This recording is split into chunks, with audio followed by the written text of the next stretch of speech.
welcome back to this week's episode of Short, Fat, and Balding. Today it's just me. We've been busy guys, we've had stuff going on, life gets the best of us sometimes.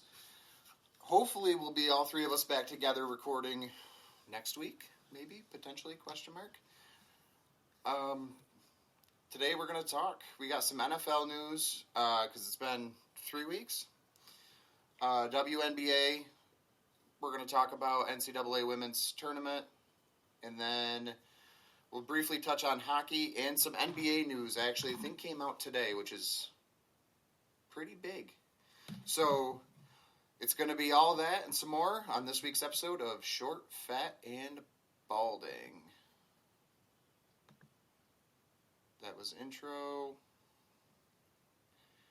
Starting NFL news in 3, 2. So, in NFL news, we got Stefon Diggs getting traded to the Texans for, I'm pretty sure, what could be only considered a half a Big Mac, maybe 3/4 of a Big Mac. We don't really know the real reason why he was traded. There are rumors that the Bills had enough of him, which, the way he's been acting as a diva and his salary cap and all the salary issues they're into, it wouldn't surprise me if they just got sick of it and traded him away.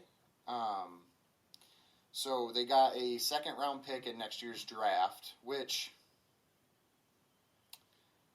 they probably could have gotten more if they waited. But it feels like they are going to retool and have a down year. We'll see how that turns out. I could be wrong. But the Bills are actually going to eat $31 million of the salary. So, I don't know. It seems to me they've got to be heading towards... I was waiting to see if they had something else planned out for it, but it doesn't look like they're moving forward or going for anything else.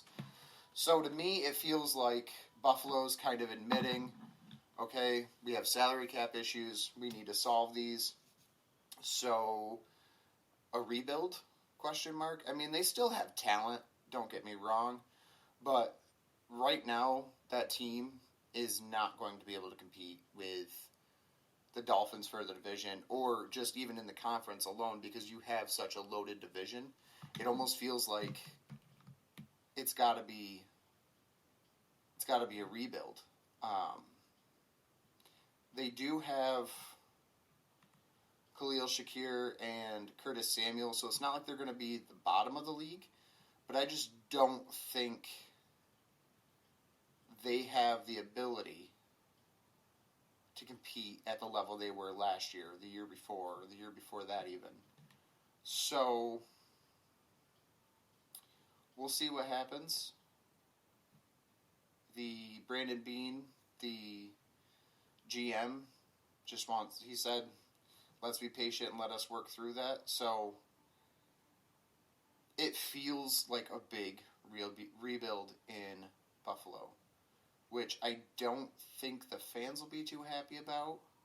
But based on what I see in the fan reaction for when they traded Diggs was almost positive. So we'll see what happens. If Diggs can play to the talent, he doesn't even need to down in Houston. Houston's just going to be a scary, scary team this year. Unless CJ goes through a sophomore slump, which is possible, but he just looked too good last year. So we'll hold out. We'll see what happens there. And then, what do we got next in football news? Oh, Rashee Rice doing the old Henry Ruggs trick. I know there's no college guys that are about to play pro ball, or there's no pro ballers listening to this, but man, why are these kids throwing away their lives like this? He's lucky he didn't kill anyone, And part of me wondered if the NFL or the Chiefs in general would be, light on him for what happened. For those of you who don't know, or maybe you're listening to this from under a rock, Rashee Rice has been sued by two motorists after being involved in a multi-car collision in Dallas in late March. And he faces 8 charges. 6 counts of collision involving bodily injury, 1 count of collision involving severe bodily injury, and 1 count of aggravated assault as noted by the Dallas Police Department. There was 4 additional vehicles. 2 victims are suing him right now for $10 million in punitive damages, which I don't think Rashee Rice even has $10 million, but so they discovered marijuana in his abandoned Lamborghini, and he left it. So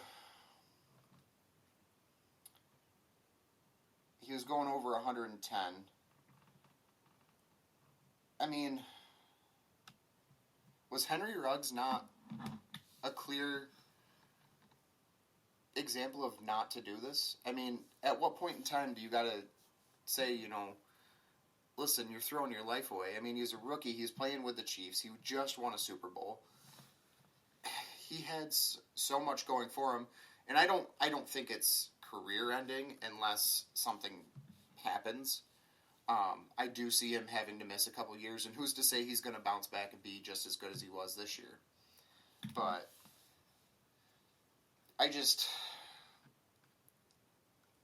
I wonder what these... I mean, they're kids. Rashee Rice is, 20 years old? 21? 23. So he's still a kid. But, I mean,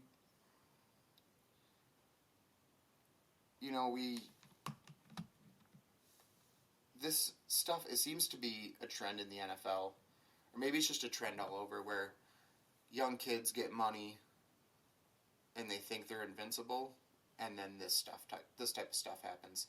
Now, he didn't kill anybody like Henry Ruggs did, thank the Lord, but it makes me wonder what the NFL's next step is going to be logically, because do you make an example of him? Because, I mean, they didn't have to make an example of Henry Ruggs because clearly he's in prison, but do you make an example of him? Do you... I mean, you can't take it easy on him. I mean, he was going over 110. I think the report said 119 miles an hour, which is a felony speed, I believe, in Texas. So, I mean, the NFL, if you go over 25 miles an hour.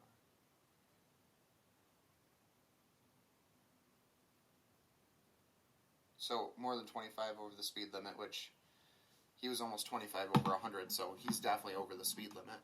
So, it makes me wonder what the NFL's next step is going to be. I feel bad for the kid, because I feel like we put these college kids, they go pro, and the fans, the league, they make them feel invincible. But at the same time, he didn't kill anybody, but very well could have, very easily could have.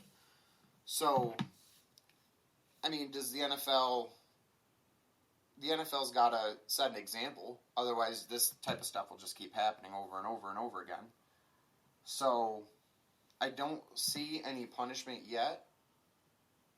I know Coach Reed said he will be doing virtual practice, which is just working out, I believe,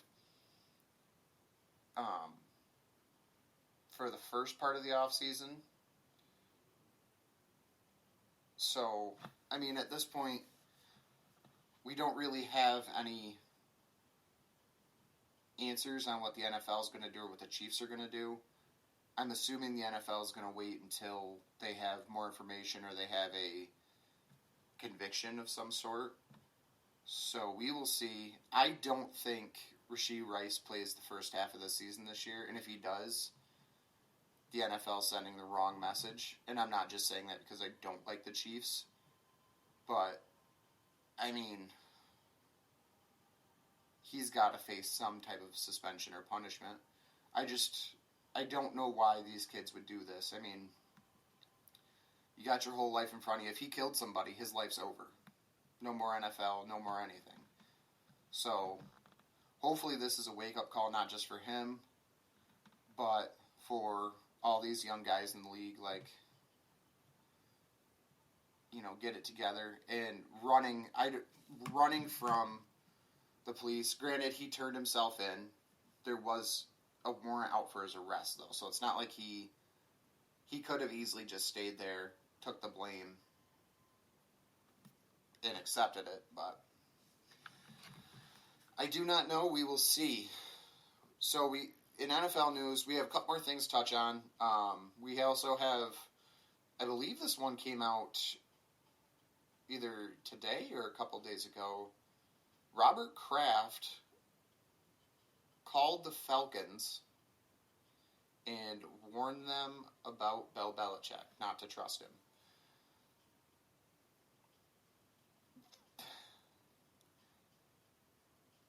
When things were right in New England, it almost seemed as though everybody loved each other. Everybody talked about Bill Belichick. He has the highest regards, you know. I mean, he is one of the best coaches of all time. But it makes you wonder what was really happening. I mean, the way Brady left, and then Gronk came out of retirement to play with Brady in Tampa, it makes you wonder what was actually going on. So, a source told ESPN that Kraft was a big part of why the Falcons passed on Bill Belichick. He was essentially voted off the island, according to a source near the Falcons. Belichick believed he was getting the job and apparently was blindsided by not being hired.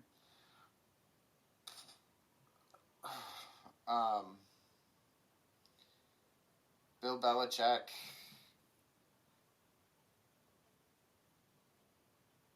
and Arthur Blank had a one-on-one chat,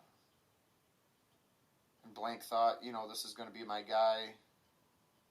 And then apparently a call was made by Kraft, who found Bill to be extremely difficult and kind of stubborn and not worthy of his trust. He also told me he was very, very arrogant. So, I mean, it makes me wonder what actually was going on in that front office, because, you know, for years it seemed Kraft and Belichick were on the same page. So, but Kraft, I mean, when your former boss calls a prospective employer and tells them not to trust you, I think that's pretty much the end of the road there. I'm assuming the friendship's over. It's just, it's kind of confusing, I guess.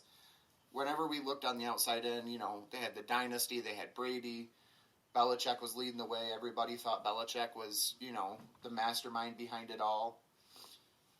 And then he's given Mac Jones and proved that it probably was just Tom Brady's skill.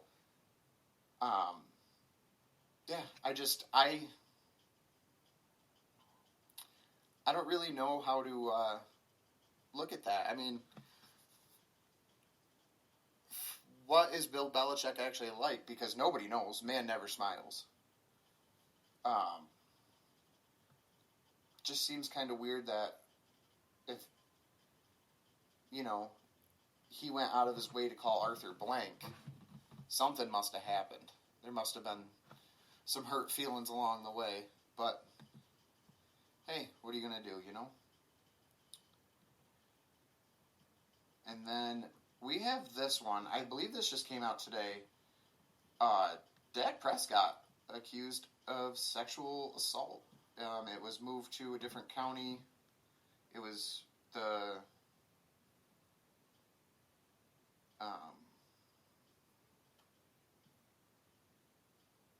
the woman dropped it, then refiled it in a different county for purposes of convenience. And Dak Prescott apparently has an extortion claim against the woman. So we shall see.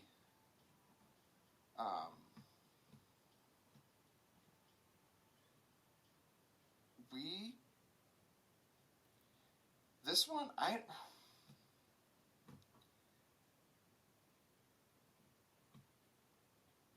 the woman did ask for $100 million in damages to forego pursuing criminal charges.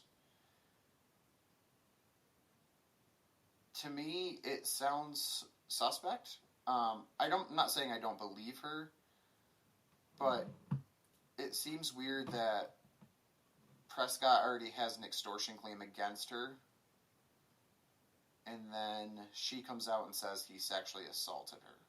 And I'm not, I like to believe if a woman says she was sexually assaulted, obviously I'm going to believe it, and, if it is true, they should be punished, but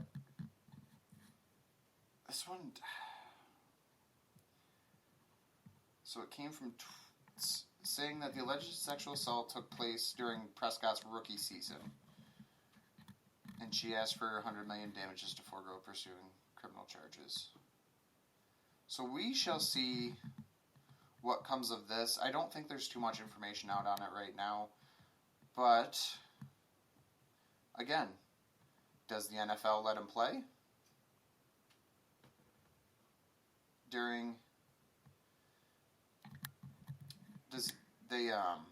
Does the NFL let him play just based on how do I want to word this? Do they let Dak play until he's found guilty, or do they just suspend him until it's over? Again, I don't know what the NFL's plans are. With Deshaun Watson, they suspended him after the civil trials, I believe. So we could see something like that. We could see them tell him just, you're not going to play until this gets solved. I think the thing with major league or with professional sports doing this is you look at a Trevor Bauer situation where what he did was inherently wrong, but she had led him into believing that's what she wanted explicitly, and then tried to turn and burn him. And the MLB said, okay, Trevor Bauer, you're done. You're suspended indefinitely, whatever. And now Trevor Bauer was found, I wouldn't say he was found innocent. He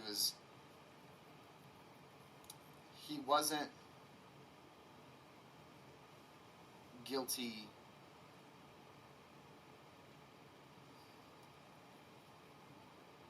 Everything that he did, she wanted him to do. He had proof of it. So what he did inherently is wrong, but that's what she was asking him to do. So we look at that situation where now Trevor Bauer's out of the league. Morally, what he did was wrong. Legally, he didn't do anything illegal. So I think you kind of have to tread lightly. And I'm not saying that it's not serious allegations, it's not a serious thing, because it is. But if you look at situations like Matt Ariza, same thing. Got accused of something, wasn't even at that party. It delayed a year of his career. I think going forward with these, every case is different, obviously, and you're going to have different amounts of evidence for each one. I think the NFL needs to let the police investigate, then be able to look at that evidence to make their decision. So, going forward, we're going to see what happens. I don't know if the NFL is going to do anything because of the Trevor Bauer situation and the Matt Ariza situation. I mean, Matt Ariza lost his job coming out of college. He was known as Punt God, and just now got his opportunity with the Chiefs this year, which they didn't need a punter, but hey, they got one. So we'll see what happens with that. It's kind of concerning in the matter of there's a lot of questions I have about this, and there's not a lot of evidence out. Obviously, we believe all women if they say they've been assaulted. But, again, there have been cases where women have lied, and the extortion case that was previously filed makes things a little makes things a little hairy for me. I think we need to see what this was all about. And if he did do it, kick him out of the league, take away money, let him pay her millions upon millions. But, again, I think we need to tread with caution, especially after the Matt Ariza situation. You look at the Trevor Bauer situation. We need to wait until we have all the evidence. So, I believe that's going to be it for football. And we're going to take a quick break, and then we will dive right into women's basketball.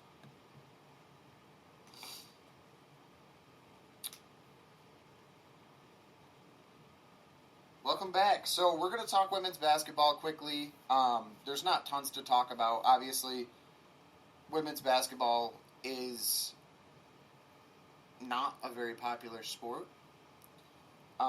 I didn't even like basketball until I started watching Caitlin Clark, and I ended up watching every Iowa game and so on. So we're going to talk a little bit of women's basketball. Congratulations to Coach Staley and the South Carolina Gamecocks. I know you're not listening to this, but congratulations on the national championship. Very well deserved.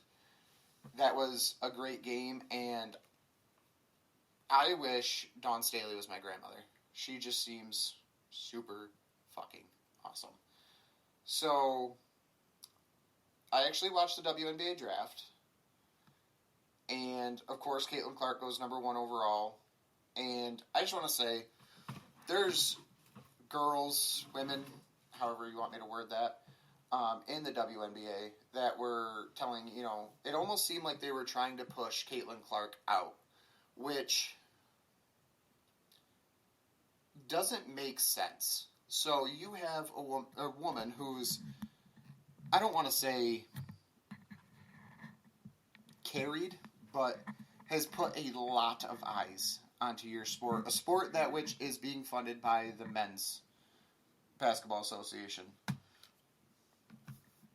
And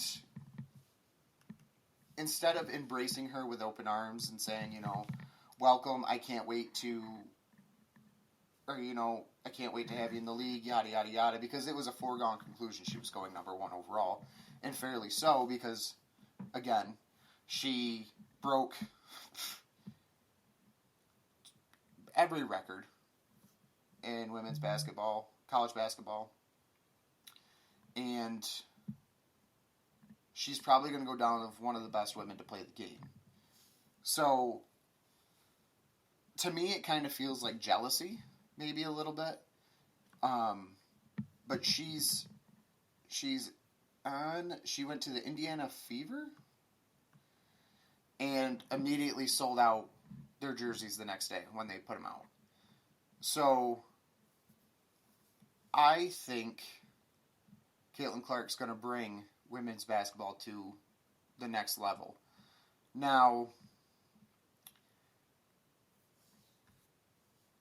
I'm probably going to start watching some of it, but it's one of those things where you have the GOAT coming into your league, and even Dawn Staley thanked Caitlin Clark for all she's done for women's basketball. So it's not like this is a personal opinion being held. It's a very wide opinion.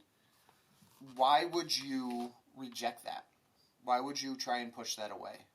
Caitlin Clark easily could have said, you know what, I'm just going to play another year in Iowa, go for another championship, or go for a championship, and then she could retire into commentating and make more money doing that. I mean, her salary next year is $76,000 a year. That's not terribly much more than mine. And I don't play a professional sport. That being said, her going into the WNBA could make these women more money if they're getting more eyes on the product. I mean, I know people who watch women's basketball strictly for Caitlin Clark, myself included. Now, that doesn't mean they're all going to follow to the WNBA, but the fact that they're selling out jerseys in less than a day is a good indicator of what the Caitlin Clark movement's going to do. I think this is good for the WNBA. I think it got a lot of eyes on other girls too, like Angel Reese. I watched some LSU basketball, and she's one hell of an athlete too. And then you got like Camelia Cardoso, who this woman is 6'7", I think, is what they said, which is ridiculous to think about because I'm 6'3", and I'm taller than a lot of people I know. It's just it feels unreal. I've never seen a woman taller than me, and she's got me beat by 4 inches. But so we'll recap some of the draft.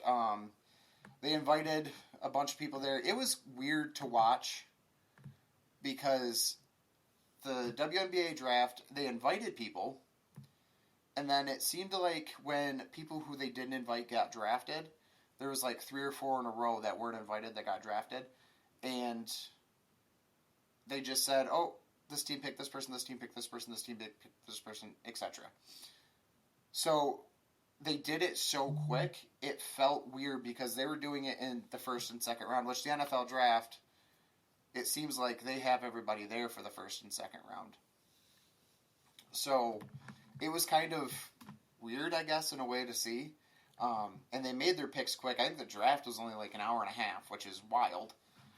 But yeah, it was kind of cool to watch. I think, honestly, the best moment of it all was round 2, pick 18, so the 6th pick in the second round. They, who was it? The Las Vegas Aces, they're the back-to-back champs. They actually drafted Kate Martin, who, if you haven't watched women's basketball and you like basketball, watch this girl play. She plays her heart out. She's humble. They called her the glue that stuck the team together. She's one hell of a ball player, and I'm super happy for her because I was Googling, mock drafts for the WNBA, and there was a lot of them where she wasn't even projected to get drafted. But she was actually there supporting Caitlin Clark with a couple other teammates and some friends and stuff.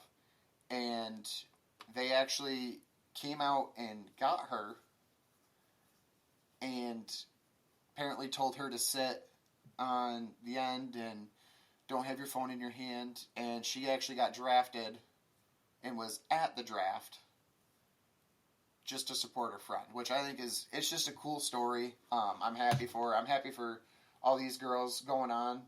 I'm hoping that Caitlin Clark can bring it to that level so they can be making millions of dollars just like the men. Because $76,000 for the number 1 overall draft pick sounds wild when we look at sports. Joe Burrow was guaranteed like $100 million when he signed number 1 overall. So it's just wild to think that, she's going to play professional sport and only make $76,000, which for her, it's not really that big of a deal because, let's be honest, she's going to have endorsements from everybody and anybody. She's going to be with Nike, Gatorade, Under Armour. All of them are going to be chomping at the bit to get on the Caitlin Clark movement. So we'll see what happens. I think it's going to be interesting to see, and their season starts in like a month, which the WNBA just seems wild because everything just happens so quick. But that is, I think, all I have for the WNBA. So we're going to take a quick, probably 2-minute break, and then we're going to come back. We'll talk hockey quick and NBA real quick. I only have a couple things to talk about from each, so stay tuned. I will be right back.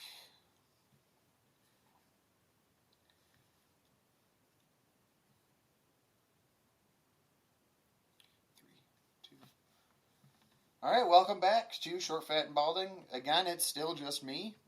Feels kind of weird sitting here talking to myself. But, so, the hockey playoffs are starting this week or next week. The Rangers won the President's Cup, which, as a Rangers fan, makes me a little iffy, just because the history of the President's Cup. If you don't know what that is, just Google President's Cup curse. The last team to win the President's Cup and the Stanley Cup was the Blackhawks back in 2013. So it's been a while. Maybe they're due. We'll see. So I believe we have everybody's. I think the season ended today or yesterday.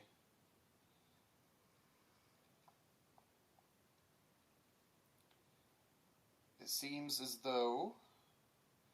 Yep, the playoffs are all set. We'll see when they start. We will not.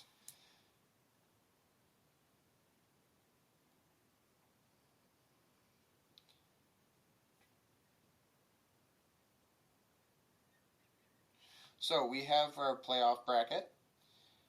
We have the Canucks versus the Predators.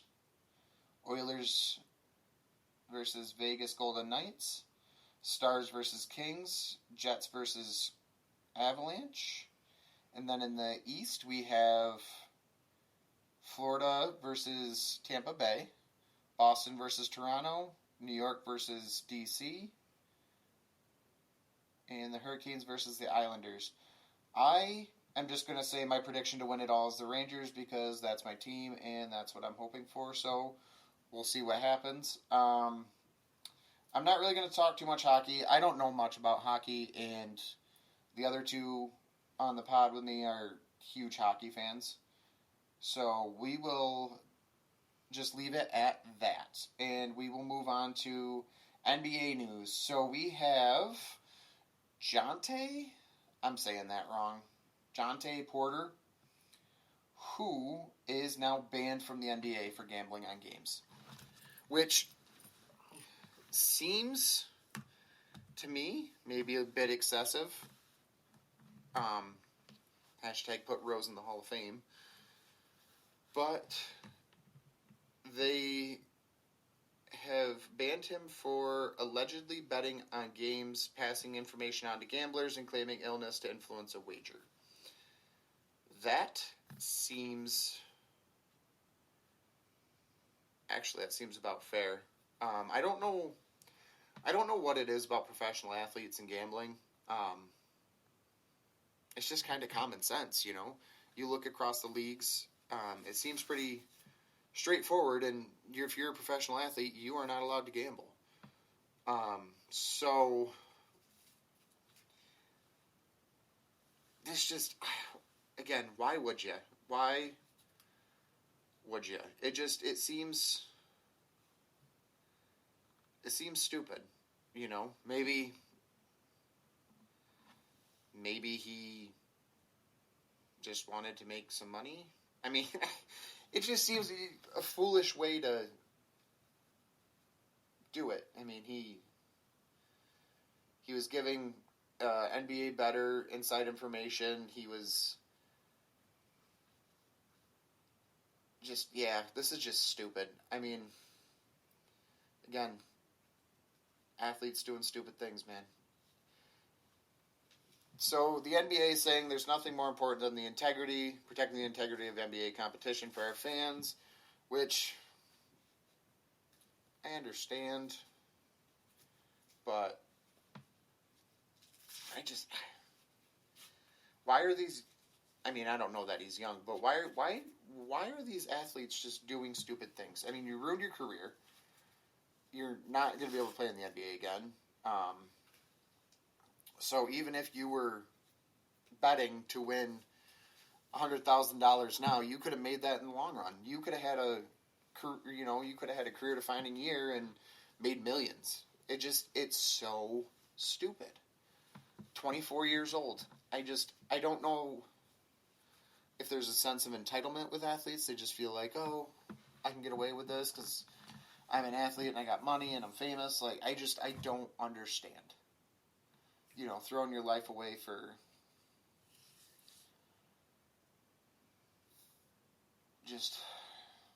nothing.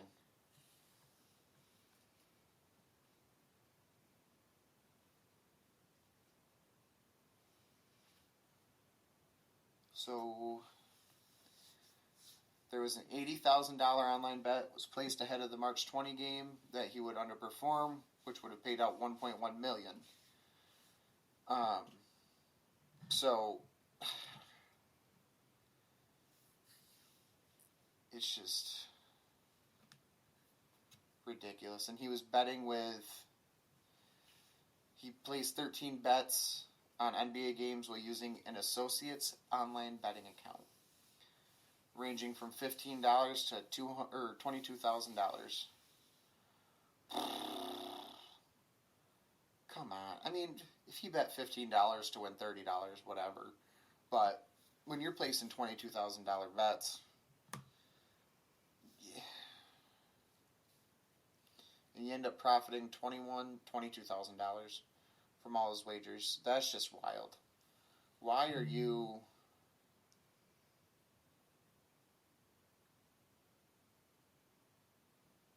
Maybe he's got a gambling problem. I mean,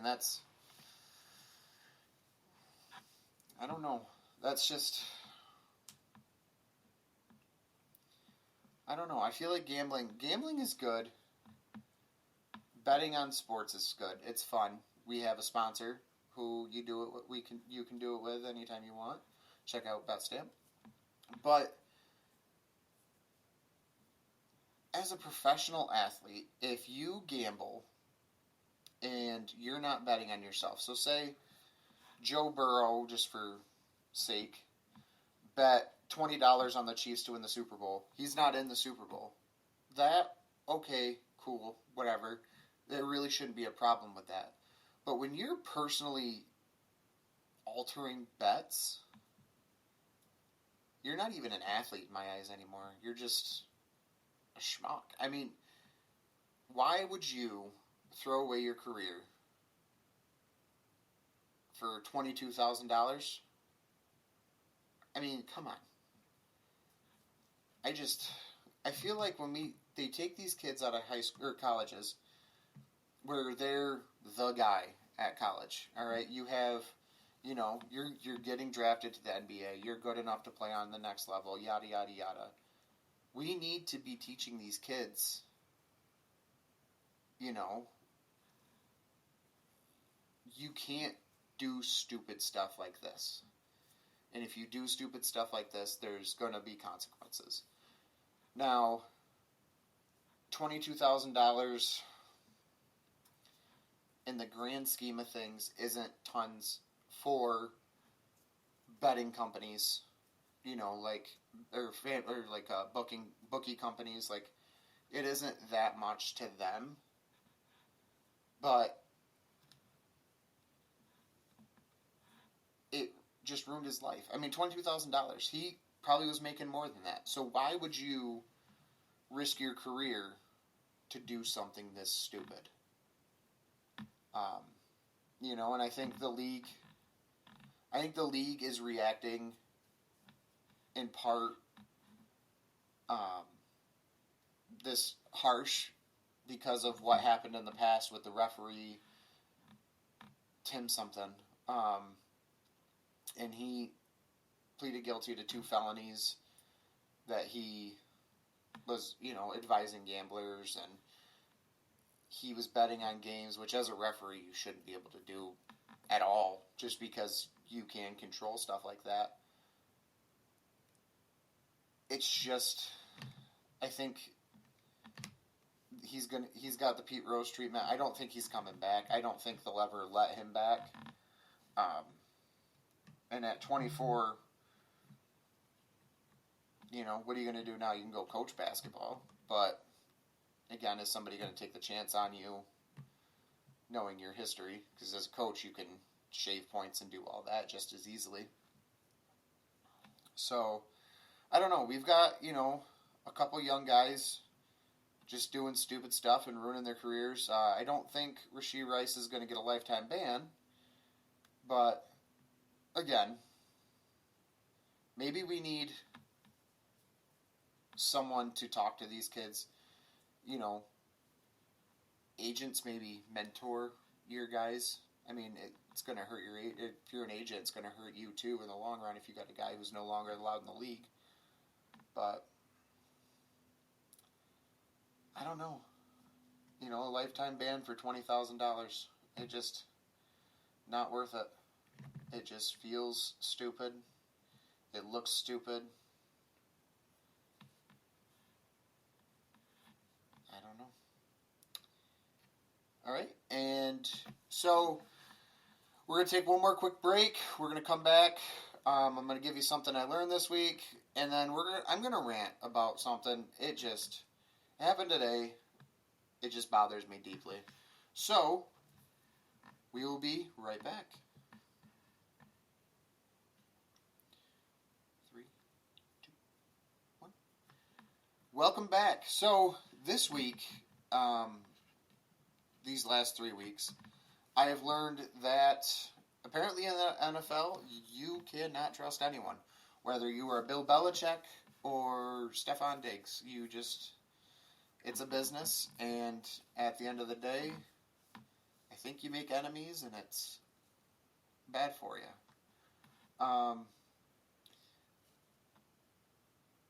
And we're going to talk about something I hate. This has been eating me alive.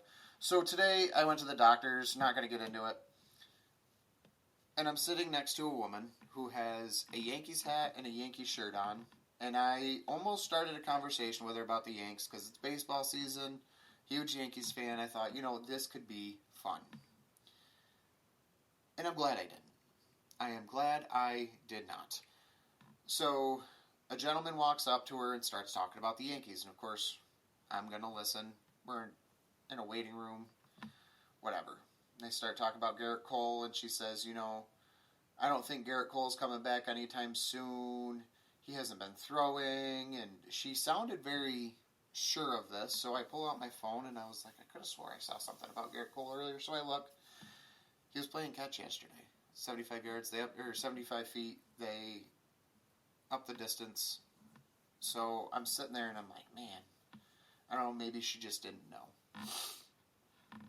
And then she's talking about where she's from and minor league games, and she said, yeah, I went down to Syracuse, New York, which is near where I'm from, and she says, I got to watch the Little League Yankees play, and I thought, the Little League Yankees, and I'm sitting there, and I'm thinking, Little League Yankees, what? Maybe she's talking about her kids? I don't know. And then she said, yes, they are called the Railroads.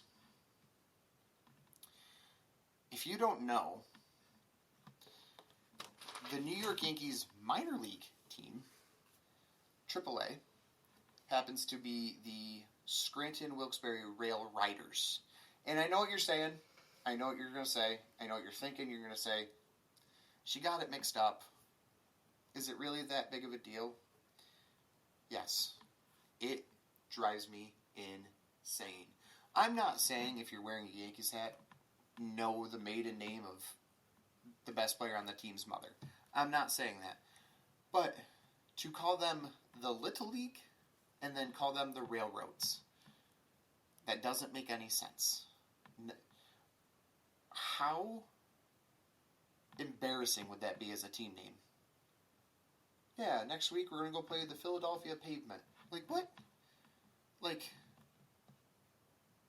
try a little bit, guys. If you're a sports fan out there, you don't have to know the minor league teams for your favorite baseball team or the G League team for your favorite NBA team. But can we use a little bit of common sense? If you're going to talk about it, just know what the hell you're talking about. Alright, and on here, I know I have hot takes, I say some ignorant shit, and I'm not the smartest guy in the world. The other day, I confused Helen Keller for Anne Frank. It happens. We all do stupid stuff. But can we please, for the love of God, get our heads on straight when we're talking? Just let it run through your head first, please. And I'm not saying be perfect. I'm not saying you have to spell every word right. But it made me rage inside. And maybe it's a personal issue. Maybe it's something I got to work on. Maybe it is. But just know, if I hear you say something ignorant like that in public, I will yell. And it's not out of anger. It's out of love. Alright? I love y'all. I don't care if there's 1 or 12 of you. I love y'all. And I'm happy y'all listen, come in, have fun with us. But for the love of God, if you ever refer to the minor leagues as the little leagues and the rail riders as the railroads, just know, if I am in near you, if I am in your immediate area, I will throw something. And I will throw something hard. So, we're going to leave it at that. I appreciate you guys coming, hanging out with me. Hopefully next week we're back with all 3 of us. If not, I'll just start taking guests. At this point, if anybody wants to come on, talk with me. I was going to try and get my wife to record with me tonight, but she is out doing jujitsu, and she's going to come home, and maybe I'll try and scare her tonight and see if I can make sure she knows what that's probably not a good idea. That's not a good idea. I got a bad knee. I might do it. We'll see. If I'm not back next week, just know my wife probably kicked my ass. My knee's probably busted. Don't send help. She's not that scary, but I think I can take her. But alright. So that's been Short, Fat, and Balding. Hopefully next week we got all 3. If not, I'll be back at least to talk with you next week. Hopefully Trav will be back. I just want to say real quick, thoughts and prayers go out to Trav's wife. She lost a family member. I don't know if you want me to say that, but thoughts and prayers out to her. She's part of the family, as are all you guys who listen every week. That's all I got. Love you. Stay safe. Stay out of trouble. Shalom, Ashley.